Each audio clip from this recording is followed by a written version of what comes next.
Right సంధ్య గారు, ధనుంజయ చటర్జీని ఉరి తీసినప్పుడు ఇంకా అత్యాచార ఘటనలే జరగవన్నారు. అలాగే నిర్భయ, అభయ ఈ ఘటనలన్నీ చూసినప్పుడు ఉరి శిక్ష అమలు చేసినప్పుడు మీరు పెద్ద ఎత్తున మహిళా సంఘం నుంచి ఫైట్ చేశారు. అంటే ఉన్మాదంతో ఉరి తీస్తారా, లేకపోతే కంటికి కన్ను పంటికి పన్నే సమాధానమా, హింసకు ప్రతిహింస సమాధానం కాదని. కానీ ఆగట్లేదే. అంటే మరి అట్లా హింస చేసినప్పుడు ధనుంజయ చటర్జీని ఉరి తీసినప్పుడు భారత ప్రభుత్వం ప్రకటించింది, ఇది అత్యాచారాలకు పాల్పడే వాళ్ళకి ఒక హెచ్చరిక ఈ ఉరితీత అన్నారు. ఆ మర్నాడే జరిగింది. ఆ మర్నాడే ఇంకో మైనర్ బాలిక మీద జరిగింది.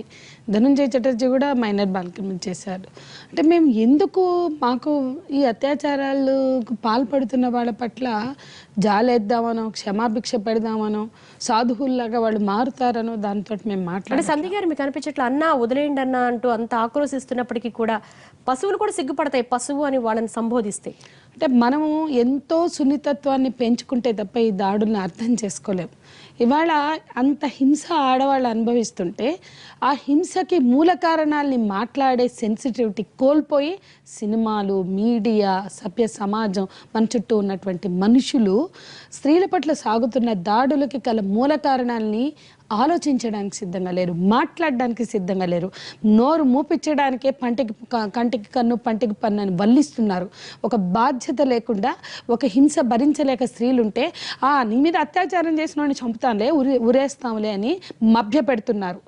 జరుగుతున్న ఘటనలెన్ని, జరుగుతున్న దాడులెన్ని, ఎక్కడైనా డబ్బున్న వాడికి, సంపన్న వర్గాలకు చెందిన వాళ్ళు, రాజకీయ నాయకులు, మంత్రుల బిడ్డలు అత్యాచారాలకు పాల్పడుతున్నారే, చేస్తున్నారే.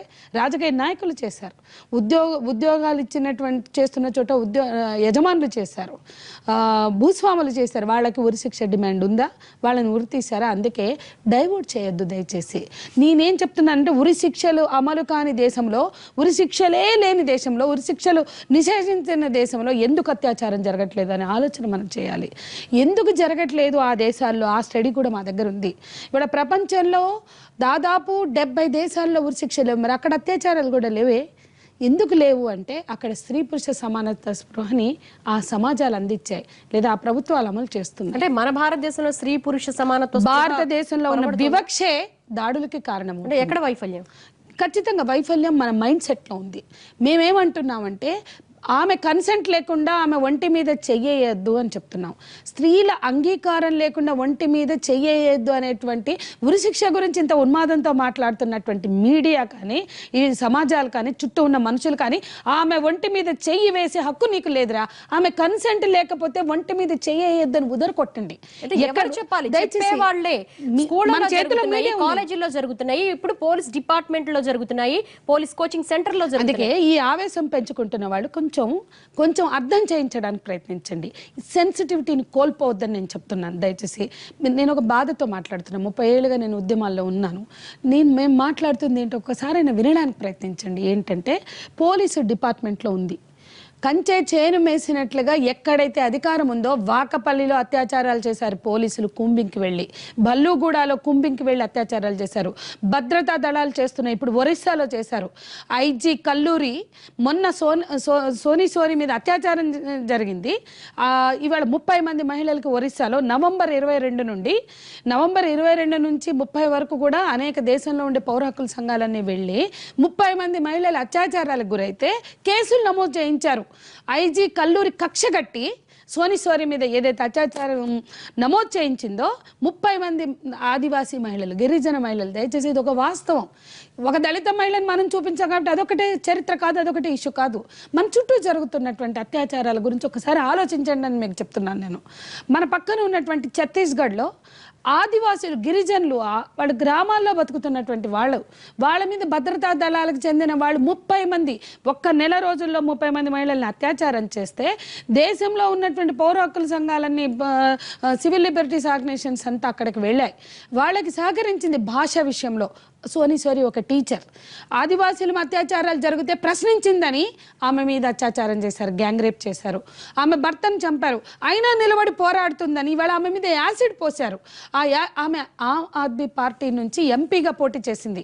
అలాంటి మనిషి మీద ఇవాళ యాసిడ్ పోసి ఆమె ఉబ్బిపోయి ఇవాళ అరవింద్ కేజ్రీవాల్ దగ్గర ఢిల్లీలో ట్రీట్మెంట్ తీసుకుంటుంది. ఇవన్నీ కూడా సమస్యలే. నేను ఒకటే మీకు ప్రజల స్వచ్ఛంద సంస్థ నుంచి సునీత గారు సిద్ధంగా. సునీత గారు నమస్తే అండి. నమస్తే అండి, చెప్పండి. గతంలో మీరు చాలా పోరాటం చేశారు ఈ సైబర్ క్రైమ్స్ కి సంబంధించి, అలాగే సుప్రీంకోర్టు గైడ్ లైన్స్ ఇచ్చింది. ఏంటి ఇంకా ఘటనలు ఆగపోవడానికి? తాజా ఘటన చూస్తుంటే ప్రతి ఒక్కరిని కంటతడి పెడుతోంది.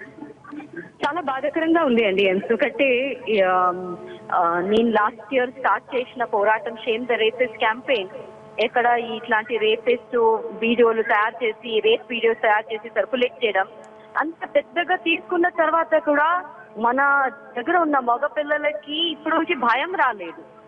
విచ్ మీన్స్ దాట్ మనం ఎక్కడో ఫెయిల్ అయిపోతున్నాము. యంత్రాంగంగా మనం ఫెయిల్ అవుతున్నాం, సిస్టమ్ ఫెయిల్ అవుతుందండి దాదాపు. బోత్ అండి. ఎందుకంటే ఒకటి యంత్రాంగం ఫెయిల్ అవుతుంది, that the whole police machinery is not able to create a deterrence. But సమాజం కూడా ఫెయిల్ అవుతుంది. ఎందుకంటే అబ్బాయిలో ఒక భయం రావటం లేదు. ఈ అబ్బాయిలు ఎవరండి? మన అబ్బాయిలే కదా, మన కొడుకులే కదా.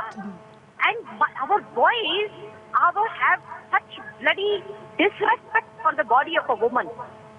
ఎంత డిస్రెస్పెక్ట్ అంటే ఒకటి చండాలంగా అది వైలేట్ చేయడము, దానిపైన దాన్ని రికార్డ్ చేయడము. ఎట్లాంటి మగ పిల్లల్లా మనం పెంచుతున్నామండి. What are the kind of sons that we are. ఇప్పుడు ఈ ముగ్గురు అబ్బాయిలు వేరే ఏదో గృహం నుంచి రాలేదు కదా, ఎవరో కొడుకులే కదా. ఎట్లాంటి కొడుకుల్లా మనం సో కుటుంబ వ్యవస్థలోనే, సమాజ అంతర్భాగంలోనే మార్పు రావాలంటారు. బికాస్ ఈ పోలీసు యంత్రాంగం అని క్రైమ్ అయిపోయిన తర్వాత వస్తుంది. క్రైమ్ చేస్తున్న ముందు చెప్పండి.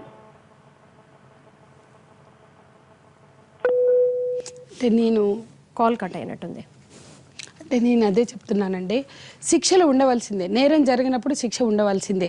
దయచేసి శిక్షల చుట్టూ చక్కర్లు కొట్టడం మానేద్దాం. శిక్ష ఉంటుంది, నేరం ఉన్న చోట శిక్ష ఉంటుంది. ఖచ్చితంగా 100 అత్యాచారాలు జరిగితే లేదా 100 నేరాలు జరిగితే 100 నేరాల్లో కూడా శిక్ష ఉండాలి. ఫస్ట్ 99 వదిలేసి ఒక్కదానికి విధించే శిక్ష చుట్టూ, అది కూడా ఉరి శిక్ష అయితే బాగుంటుందని డైవర్ట్ చేస్తున్నాం మనం. ఇక్కడ ఉరి శిక్షను పక్కన పెట్టండి. ప్రణీత ఇష్యూలో ఎన్కౌంటర్ చేసినప్పుడు మీరు పెద్ద ఎత్తున ప్రొటెక్ట్ చేశారు, అసలు క్రూరంగా చేశారు అని చెప్పేసి. కానీ కొంతవరకు మేము మాట్లాడింది యాసిడ్ దాడి గురి చేసిన వాళ్ళని శిక్షించారని కాదు. పోలీసులు తమ ఫెయిల్యూర్ని కప్పిపుచ్చుకోవడానికి ఇటువంటి ఎన్కౌంటర్లు చేసి చేతులు దులుపుకుంటున్నారని మేము మాట్లాడాం. అక్కడ వాడిని ఎవడో ఎన్కౌంటర్ చేస్తే బాధ కాదు. అంటే ప్రజల భుజాల మీద నుంచి తుపాకులు పేల్చడం వీళ్ళకి అలవాటు అయిపోయింది. ఈ ఎన్కౌంటర్కి ఆమోద ముద్ర ఎందుకు వేసుకుంటున్నారంటే పోలీసుల వైపు నుంచి వైలేషన్ని కొనసాగించడానికి అనేది మాది. సరే, అది అట్లా పక్కకు పెడితే ఒకటండి, ఈరోజు తను సునీత గారు ఒక ఇష్యూ రైజ్ చేస్తున్నారు. మనము సెన్సిటైజ్ చేయడం ఎప్పుడు అంటే మనం అమ్మాయిలకి చెప్తున్నాం. ఇప్పుడు మల్లారెడ్డి గారు ఏం మాట్లాడారు, అమ్మాయిలు జాగ్రత్తగా ఉండాలి అని చెప్పారు.